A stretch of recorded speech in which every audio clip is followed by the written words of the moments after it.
Hello बच्चों, कैसे हो आप सब। स्वागत है आप सभी का आपके अपने channel sigma e learning centre पे।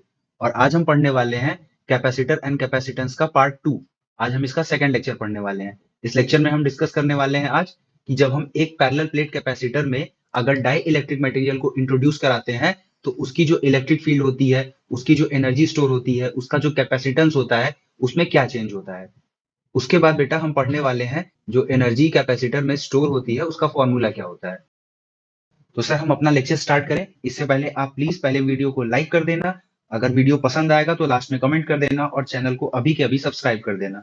तो चलिए सर हम स्टार्ट करते हैं आज का अपना लेक्चर। तो बेटा हमारा पहला टॉपिक है effect of introduction of dielectric on capacitance. Last lecture में बेटा हमने पढ़ा हुआ था पैरेलल प्लेट कैपेसिटर और capacitance of an isolated spherical conductor. तो अब इस लेक्चर में हम स्टार्ट करने वाले हैं effect of introduction of dielectric on a capacitance.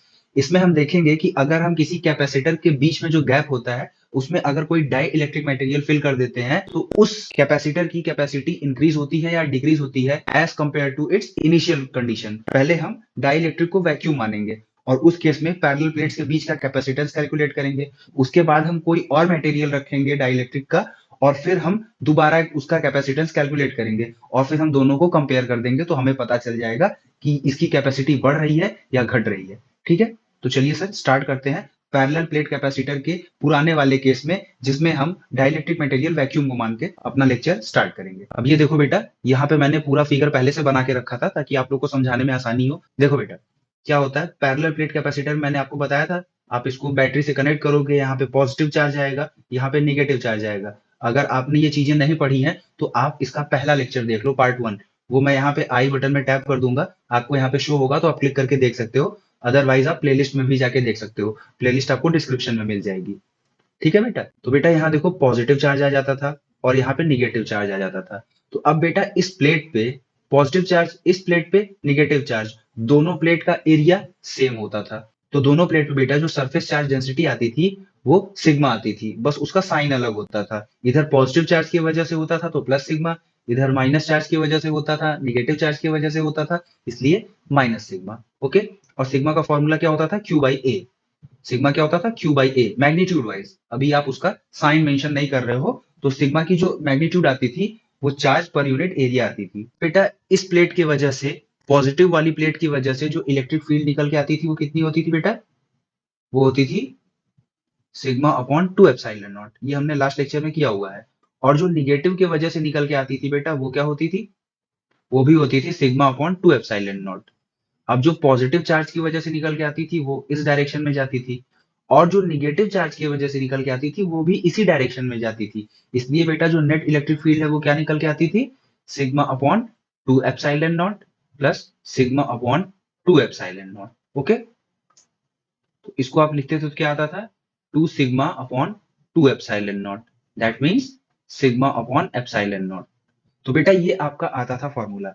अब यहाँ पे क्योंकि हमें दो केसेस लेने हैं तो यहाँ हम इलेक्ट्रिक फील्ड को ई नॉट मान ले रहे हैं। ठीक है, मतलब ई नॉट कह लो, ई ओरिजिनल कह लो, जब आप वैक्यूम का केस देख रहे हो। ठीक है, तो इलेक्ट्रिक फील्ड ई नॉट क्या आ गई, सिग्मा अपॉन एप्सिलॉन नॉट। अब बेटा अगर ये है तो आपको पोटेंशियल निकाल सकते हो आप। तो पोटेंशियल निकालने के लिए आप क्या करते हो, V naught is equal to E naught into D.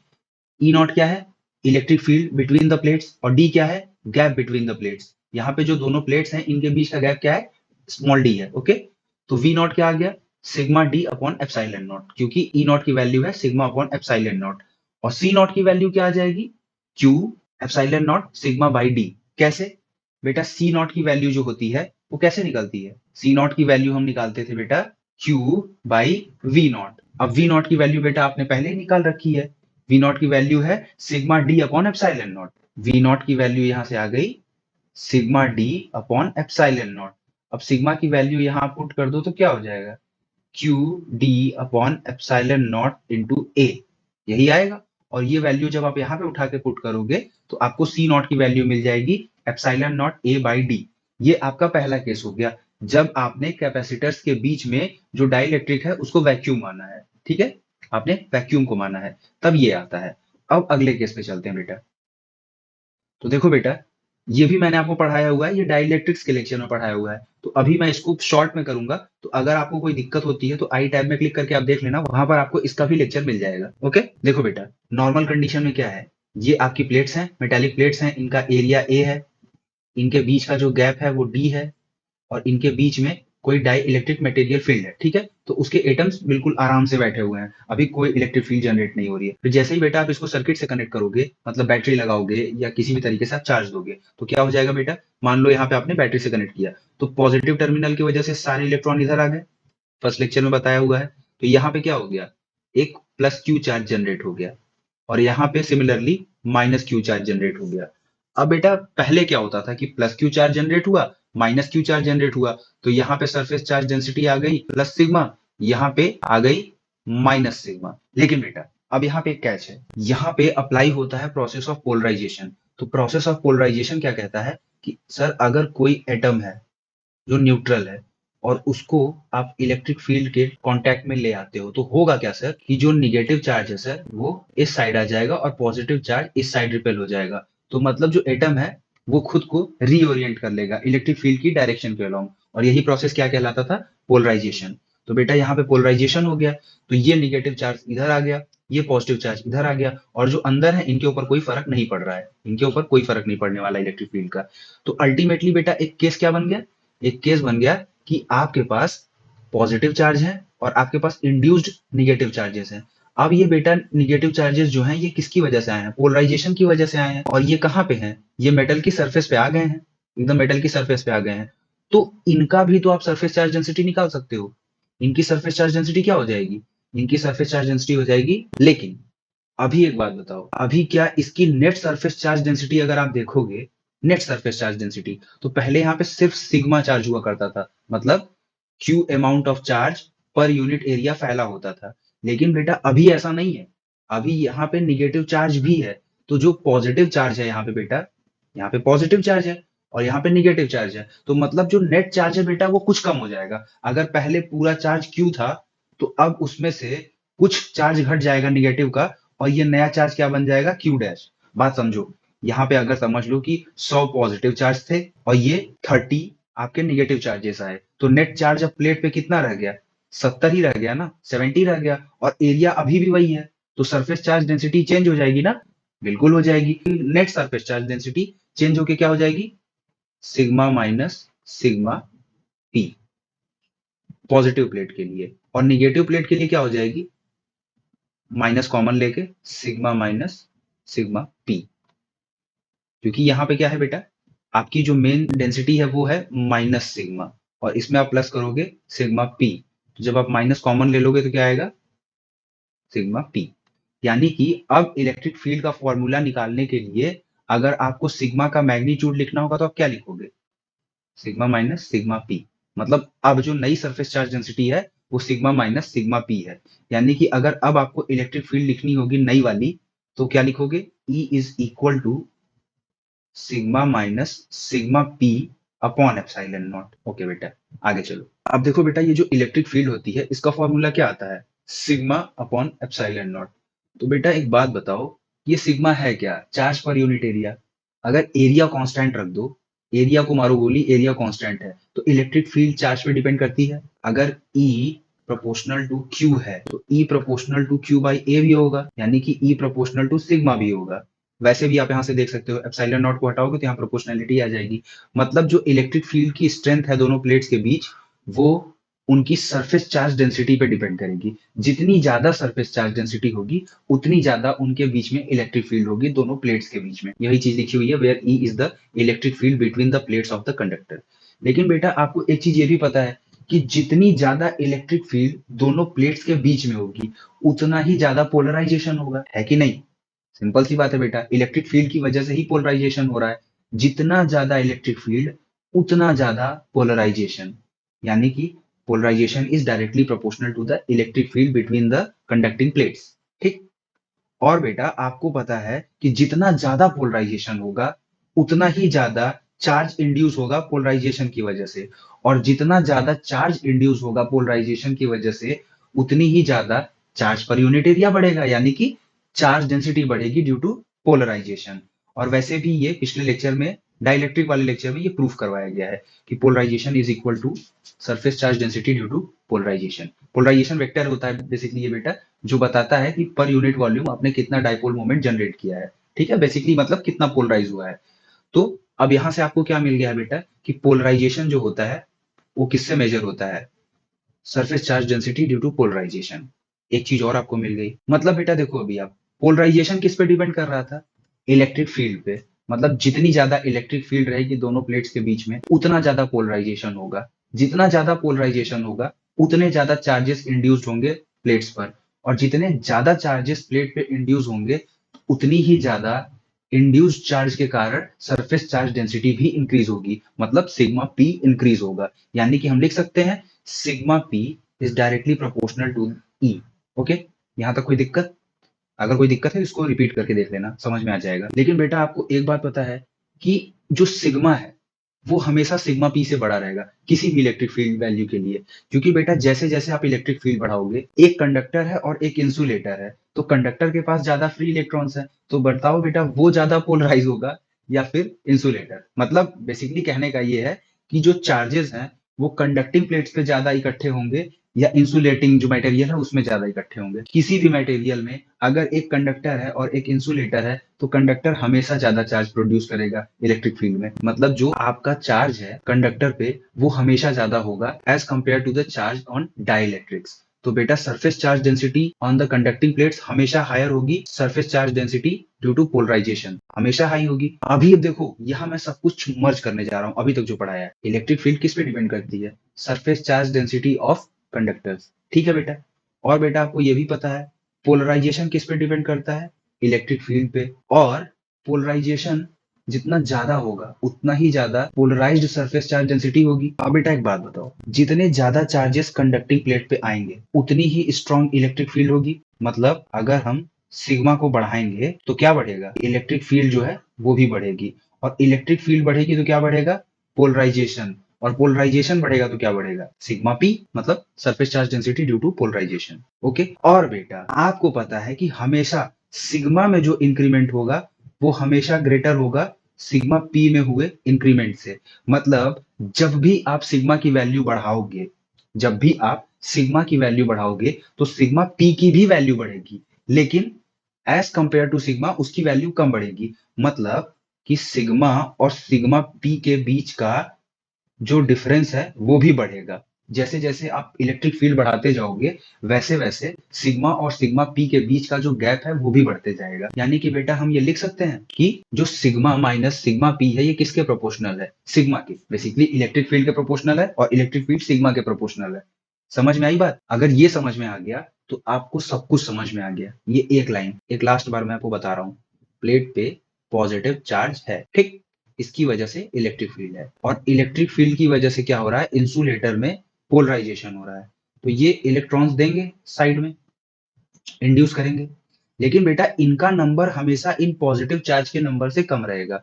तो इसकी जो सरफेस चार्ज डेंसिटी सिग्मा होगी वो हमेशा सिग्मा पी से ज्यादा रहेगी। तो जैसे जैसे बेटा आप इनकी सरफेस चार्ज डेंसिटी बढ़ाओगे वैसे वैसे इलेक्ट्रिक फील्ड बढ़ेगी, जैसे जैसे इलेक्ट्रिक फील्ड बढ़ेगी वैसे वैसे पोलराइजेशन बढ़ेगा, और जैसे जैसे पोलराइजेशन बढ़ेगा वैसे वैसे नंबर ऑफ इलेक्ट्रॉन्स भी बढ़ेंगे। लेकिन ये नंबर ऑफ इलेक्ट्रॉन्स कभी भी नंबर ऑफ पॉजिटिव चार्ज को एक्सीड नहीं कर पाएंगे, क्योंकि ये कंडक्टर है बेटा। किसी भी इलेक्ट्रिक फील्ड के लिए इसका रिएक्शन इंसुलेटर के रिएक्शन से हमेशा ज्यादा होगा, और इसलिए सिग्मा माइनस सिग्मा पी हमेशा बढ़ते ही जाएगा।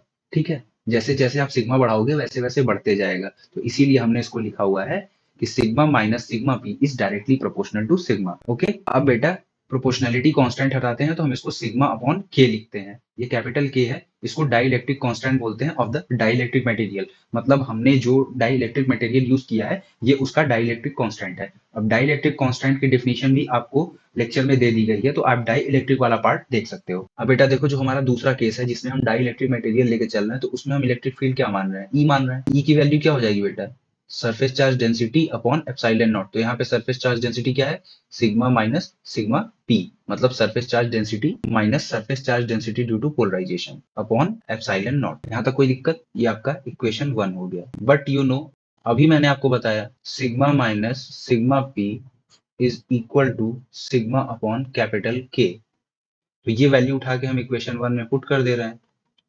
देयरफॉर इक्वेशन 1 बिकम्स, ओके, यहां से एक चीज आ गई। अब आप यहां से v निकाल सकते हो, v क्या होता है, e इंटू डी। तो V की वैल्यू क्या आ गई बेटा यहाँ से, sigma D upon epsilon not K। और बेटा अब आपको अगर C की वैल्यू निकालनी है तो आप कैसे निकालते हो, Q अपॉन V, यही करके निकालते हो ना। ठीक है बेटा, तो C क्या हो गया, Q अपॉन V। V की वैल्यू क्या है बेटा, सिग्मा है, सिग्मा मतलब Q by A into D। ठीक है, और अपॉन में क्या हो जाएगा, एप्सिलॉन नॉट कैपिटल K। यहां से ये कैंसिल हो जाएगा और यहां से आ जाएगा ये आपको एप्सिलॉन नॉट के ए बाई डी। और बेटा ये जो एप्सिलॉन नॉट के होता है इसको हम बोलते हैं एप्सिलॉन। तो बेटा हम सी को क्या लिख सकते हैं, सी को हम लिख सकते हैं एप्सिलॉन ए बाई डी। ये आ गया बेटा आपका दूसरा इक्वेशन। अब बेटा आपको जहां पे वैक्यूम वाला केस था वहां से क्या मिला था, सी नॉट, सी नॉट मिला हुआ था epsilon naught A by D. ये मिला हुआ था, ये मिला हुआ था। तो बेटा अगर मैं इसको लिखूं C is equal to epsilon naught K, epsilon की जगह पे हम एप्सिलॉन के यूज कर सकते हैं, इंटू ए बाई डी, और के को हम साइड में कर लें तो अब क्या मिल गया, epsilon naught A by D, C की वैल्यू। तो यहां से बेटा सी की वैल्यू क्या निकल के आ गई, सी की वैल्यू निकल के आ गई के सी नॉट। ठीक है, तो C upon C naught is equal to K. ये एक रिलेशन है जिसको आप याद रखेंगे।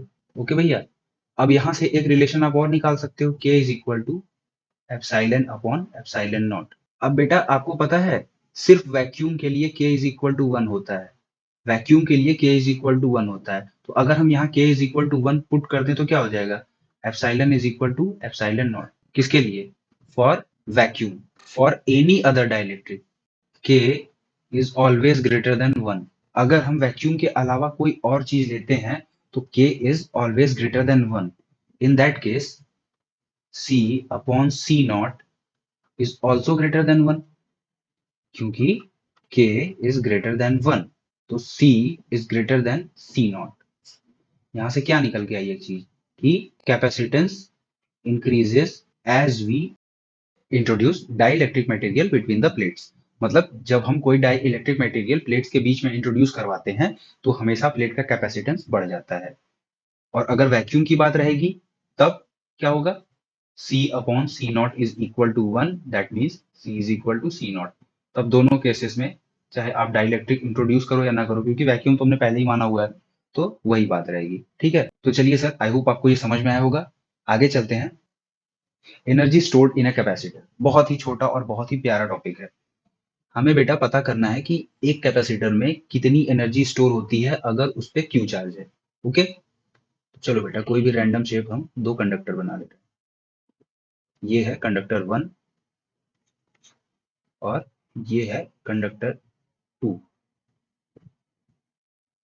कंडक्टर 1 एंड कंडक्टर 2 बन गए। अब सपोज करो बेटा कि कोई भी चार्ज नहीं है इनके बीच में। ठीक है, कोई भी चार्ज नहीं है। तो हमने क्या किया बेटा, हमने यहां से उठा के एक डीक्यू चार्ज उठाया, बहुत छोटा सा, और ये हम उठा के यहां लेके चले गए डीक्यू। तो एक बात बताओ बेटा, यहाँ पे क्या हो गया, यहाँ पे नेट चार्ज क्या आ गया, माइनस डीक्यू, और यहाँ पे क्या हो गया, प्लस डीक्यू। हो गया, हो गया ना बेटा, प्लस डीक्यू हो गया। अब बेटा इनको ले जाने में कुछ वर्क हुआ होगा, डीडब्ल्यू। इसकी वैल्यू क्या होगी बेटा, इसकी कोई वैल्यू नहीं होगी, क्योंकि दोनों जो थे इलेक्ट्रिकली न्यूट्रल थे। तो इसका भी V बराबर 0 था, इसका भी V बराबर 0 था। ठीक है, एट इनिशियल सिचुएशन दोनों का पोटेंशियल 0 था, तो वर्क डन क्या हो गया, 0।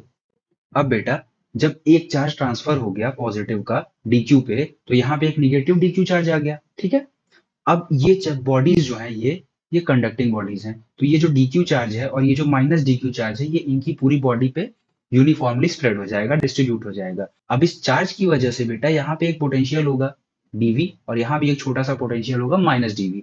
मतलब अब दोनों जो कंडक्टिंग प्लेट्स हैं या जो दोनों कंडक्टिंग बॉडीज हैं इनके बीच में पोटेंशियल डिफरेंस आ गया है। ओके, उसको हम डेल्टा वी बोल रहे हैं अभी के लिए। अब उसकी वैल्यू क्या है इससे हमसे अभी कोई मतलब नहीं है। ठीक है बेटा, अब बेटा अगर हम फिर से इसमें से एक पॉजिटिव चार्ज डी क्यू निकालें और फिर से इसमें लेके आ जाएं, ठीक है, तो यहाँ पे क्या हो जाएगा, यहाँ पे माइनस डी क्यू हो जाएगा और ये चार्ज हम उठा के लेके चले गए यहाँ पे फिर से डी क्यू आ गया। लेकिन बेटा पिछली बार दोनों के बीच में कोई पोटेंशियल डिफरेंस नहीं था, इस बार पोटेंशियल डिफरेंस है, तो इस बार स्मॉल वर्क करना पड़ेगा डी डब्ल्यू। और डी डब्ल्यू किसके बराबर होगा, डी डब्ल्यू बराबर होगा, आप इसको डेल्टा वी लिखो या सिंपल करने के लिए डेल्टा वी को वी लिखो, मतलब पोटेंशियल डिफरेंस, ठीक है, आपकी जैसे मर्जी, या delta we into D Q, ठीक है। मतलब अब देखो बेटा क्या हो गया, अब इसको वर्क डन करना पड़ेगा। तो बेटा ऐसे ही करके अगर हम ढेर सारे चार्जेस यहाँ से ले जाएं, तो जैसे जैसे बेटा दोनों प्लेट्स पे चार्जेस बढ़ते जाएंगे, वैसे वैसे दोनों प्लेट्स पे पोटेंशियल बढ़ता जाएगा। और जैसे जैसे दोनों प्लेट्स पे पोटेंशियल बढ़ता जाएगा, तो इनके बीच का जो पोटेंशियल डिफरेंस है वो बढ़ता जाएगा। यानी कि जैसे जैसे एक बॉडी से दूसरे बॉडी पे आप चार्जेस ट्रांसफर करोगे, तो हर चार्ज के ट्रांसफर होने के बाद अगले चार्ज को ट्रांसफर करने के लिए ज्यादा वर्क करना पड़ेगा, क्योंकि पोटेंशियल डिफरेंस बढ़ते जा रहा है।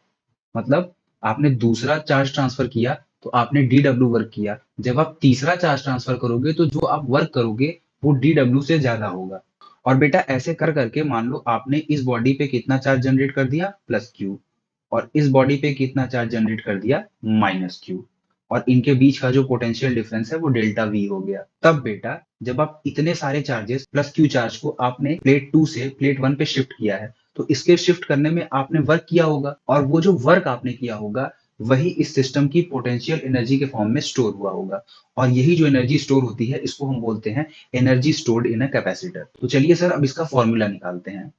अब मान लो बेटा कि फाइनल कंडीशन ये है कि प्लेट 1 पे प्लस क्यू चार्ज है, प्लेट 2 पे माइनस क्यू चार्ज है, इस पे प्लस वी पोटेंशियल है, इस पे माइनस वी पोटेंशियल है, और डेल्टा वी जो है उसकी वैल्यू 2v है। मैग्नीट्यूड से मतलब नहीं, मतलब डेल्टा वी की वैल्यू है अच्छी खासी। तो देखो बेटा माइनस क्यू चार्ज जो है ये यहाँ क्यों आया है, क्योंकि यहाँ से आपने प्लस क्यू चार्ज यहाँ पे ट्रांसफर किया है, और इस प्लस क्यू चार्ज को ट्रांसफर करने में आपने वर्क किया होगा, और आपने जो वर्क किया होगा वही इस सिस्टम की पोटेंशियल एनर्जी होगी। तो बेटा हम किसी इंस्टेंस की बात करते हैं, ये तो फाइनल पोजीशन है। इनिशियल में क्या था, इनिशियल में दोनों पे क्या चार्ज था, 0 0 था, ये क्या था, इनिशियल। अब ये क्या है, फाइनल। फाइनल पोजीशन में ये आ गया, इनिशियल पोजीशन में v बराबर 0 था, समझ रहे हो।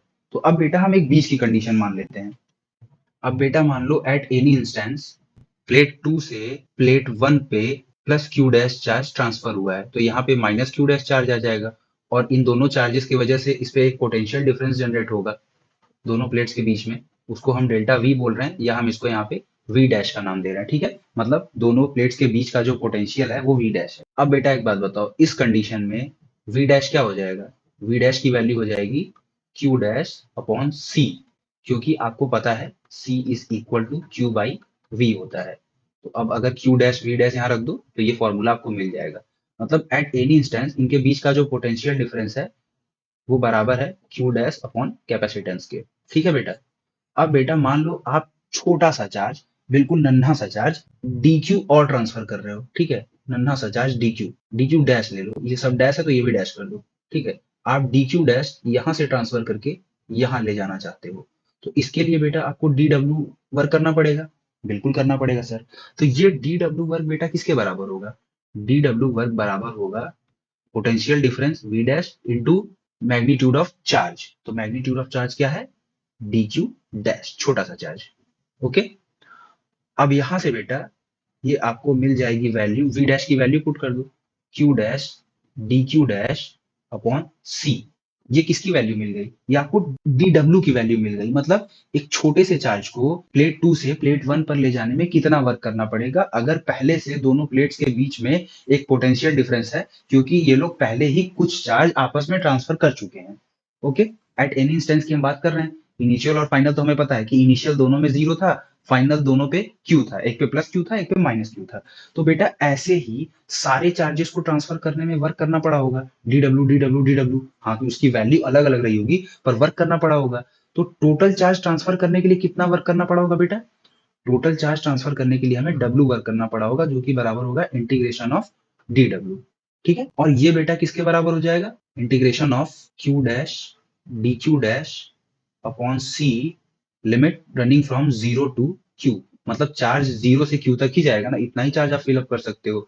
तो यहाँ से क्या मिल जाएगा, work done is equal to 1 upon C को बाहर ले लो क्योंकि वो कांस्टेंट है इसके लिए, और इसका इंटीग्रेशन क्या हो जाएगा, क्यू डैश डी क्यू का क्यू डैश स्क्वायर अपॉन 2 और limit running from 0 to Q.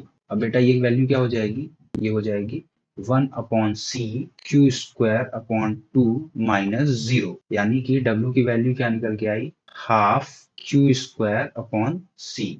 एक वैल्यू वर्क डन की यहाँ से निकल के आ गई, और ये जो वर्क डन होगा बेटा, यही तो सिस्टम की पोटेंशियल एनर्जी होगा, यही वर्क तो स्टोर हुआ होगा। तो कैपेसिटर की जो पोटेंशियल एनर्जी होती है वो यही होती है। ओके, अब बेटा ऑल्दो हमने ये जो कैलकुलेशन किया है ये पैरेलल प्लेट के लिए किया है, लेकिन ये सभी टाइप के कैपेसिटर के लिए वैलिड है।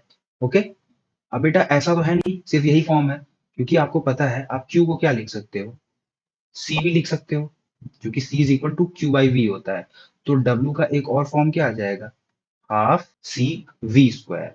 ओके, सी वी स्क्वायर आ गया बेटा। अब बेटा आप चाहो अगर तो सी को एलिमिनेट कर सकते हो, सी क्या होता है, क्यू बाई वी। तो यहां से आपको क्या मिल जाएगा, आपको यहां से सी की वैल्यू रखो क्यू बाई वी, तो वी से वी कैंसिल हो जाएगा और यहाँ क्या बचेगा, हाफ क्यू वी। ओके, तो ये तीन आपको वैल्यूज याद रखनी है डब्ल्यू की, ये तीनों वैल्यूज जो है डब्ल्यू की, ये पोटेंशियल एनर्जी है। ठीक है, तो पोटेंशियल एनर्जी की आपको तीन वैल्यू निकल के आई। अब बेटा ये जो पोटेंशियल एनर्जी, इसका फॉर्मूला आपको क्या निकल के आ गया है, half Q square upon C is equal to half C V square is equal to half Q V. ये तीनों फॉर्मूले आपको याद रहेंगे potential energy of a capacitor, सिर्फ पैरेलल प्लेट कैपेसिटर नहीं, किसी भी टाइप का कैपेसिटर। ठीक है बेटा, अब बेटा इसकी डायमेंशनल फॉर्मूला निकालने के लिए आपको ज्यादा जोर जबरदस्ती करनी नहीं होगी, ये है तो एनर्जी ही ना, और एनर्जी क्या होती है, M L square T power -2। ये इसका डायमेंशनल फॉर्मूला हो जाएगा यू का, याद रहेगा इसका फॉर्मूला, याद रखना। एनर्जी है तो किसी भी टाइप की एनर्जी हो, M L square T power -2। अब बेटा एक नया टर्म इंट्रोड्यूस करते हैं हम आपको, एनर्जी डेंसिटी। ये बेटा जो एनर्जी डेंसिटी होती है ये बेसिकली होता है एनर्जी पर यूनिट वॉल्यूम। जहां पे आप कंसीडर कर रहे हो, जिस बॉडी पे आप कंसीडर कर रहे हो कि इस पे कितनी एनर्जी है, तो total energy upon total volume होता है। ओके, तो बेटा अगर हम पैरेलल प्लेट कैपेसिटर की बात कर रहे थे, तो जो भी एनर्जी स्टोर हो रही है बेटा, वो कहाँ स्टोर हो रही है, इसके एरिया ए और इनके बीच का जो गैप है ये, यानी ये जो डाइलेक्ट्रिक मीडियम था, यहीं पे स्टोर हो रही है सारी एनर्जी। तो इसका वॉल्यूम बेटा क्या होगा, सपोज करो ये इसका एरिया है और ये इसकी लेंथ है डी, तो इसका वॉल्यूम क्या हो जाएगा, वॉल्यूम हो जाएगा ए इंटू डी। वॉल्यूम है ये पोटेंशियल नहीं है, ठीक है, वॉल्यूम है। तो मतलब जो स्पेस है जिसमें ये एनर्जी स्टोर हो रही है उसका वॉल्यूम क्या है, V is equal two into D. ये कौन सा वॉल्यूम है जिसमें एनर्जी स्टोर हो रही है। ओके बेटा, तो बेटा जो कैपेसिटर होता है उसकी अगर आप एनर्जी डेंसिटी निकालोगे तो उसको स्मॉल यू से डिनोट करते हैं, और ये बराबर होता है potential energy per unit volume. Space का मतलब समझ रहे हैं यहाँ पे, ये मतलब दोनों प्लेट्स के बीच का जो स्पेस है जिसमें ये एनर्जी स्टोर हो रही है उसका टोटल वॉल्यूम। ओके, अब बेटा पोटेंशियल एनर्जी का जो फॉर्मूला होता है वो क्या होता है, हाफ क्यू स्क्वायर अपॉन सी। ठीक है, तो अभी के लिए आप सी को सेपरेट रहने दो और क्यू की बात करो, तो क्यू को हम क्या लिख सकते हैं बेटा, क्यू को हम लिख सकते हैं सिग्मा इंटू ए का स्क्वायर, क्योंकि सिग्मा होता है चार्ज पर यूनिट एरिया। ठीक है, तो यहां से आपको क्या मिल जाएगा, Q is equal to sigma into A, वो वैल्यू हमने यहाँ पुट कर दी। एक चीज मिल गया बेटा, और बेटा आपको ये भी पता है E is equal to sigma upon epsilon naught होता है वैक्यूम के केस में। तब बेटा हम सिग्मा की वैल्यू क्या रख सकते हैं, E इंटू एप्सिलॉन नॉट। तो ये वैल्यू भी हम यहाँ पुट कर दे रहे हैं 1/2C, और यहां से आपको क्या मिल जाएगा, E एप्सिलॉन नॉट A का स्क्वायर। ओके, अब बेटा C की वैल्यू क्या होती है, epsilon not A upon D vacuum के केस में। ये वैल्यू भी उठा के हम कहाँ पुट करेंगे, यहाँ पे। ठीक है, तो अब देखो बेटा क्या हो जाएगा, U की वैल्यू आ जाएगी U इज इक्वल टू, देखो 1/2, इसको सेपरेट रहने दो। ओके, अब यहां से हम इसको ओपन कर रहे हैं, E square epsilon naught square A square, okay. और डिनोमिनेटर में आपको क्या मिलेगा, epsilon A by D. Epsilon से एक स्क्वायर कैंसिल, ए से ये कैंसिल, तो यहां से आपको क्या मिल गया, half epsilon naught E square A, और ये कहां चला जाएगा, यहाँ पे डी, ओके बेटा। और u अपॉन ए डी कर दो इसको, u अपॉन ए डी क्या आ जाएगा, half epsilon naught E square. अब बेटा ये जो u अपॉन ए डी है, ये u अपॉन ए डी क्या है, यही तो वॉल्यूम है, ये वॉल्यूम ही तो है, वॉल्यूम ही है ना, ये पोटेंशियल वाला भी नहीं है, वॉल्यूम के लिए लिखा हुआ है। तो ये क्या हो जाएगा, half epsilon naught E square. और इसी को हम किससे डिनोट करते हैं, स्मॉल u से। तो स्मॉल u की वैल्यू क्या निकल के आ गई, स्मॉल u की वैल्यू निकल के आ गई half epsilon naught E square. ये एनर्जी डेंसिटी का फॉर्मूला होता है आपके कैपेसिटर। अब बेटा इसका डायमेंशनल फॉर्मूला क्या होगा, इसका फॉर्मूला क्या होता है, पहले तो ये देखो, U बाई V मतलब एनर्जी अपॉन वॉल्यूम। अब एनर्जी का डायमेंशनल फॉर्मूला क्या होता है, m l square T power -2, और वॉल्यूम का क्या होता है, लेंथ का क्यूब। तो बस निकल के आ गया यहाँ से m l-1 टी पावर -2। ये किसका डायमेंशनल फॉर्मूला है, ये है एनर्जी डेंसिटी का डायमेंशनल फॉर्मूला। तो इस लेक्चर में बस इतना ही, मिलते हैं अगले लेक्चर में। वीडियो पसंद आया है तो वीडियो को लाइक कर दीजिए, कमेंट करके बताइएगा कैसा लगा आपको लेक्चर, और चैनल को सब्सक्राइब कर दीजिएगा और अपने दोस्तों के साथ शेयर कर दीजिएगा। तो बस पढ़ते रहिए, मस्त रहिए, खुश रहिए, मिलते हैं अगले लेक्चर में।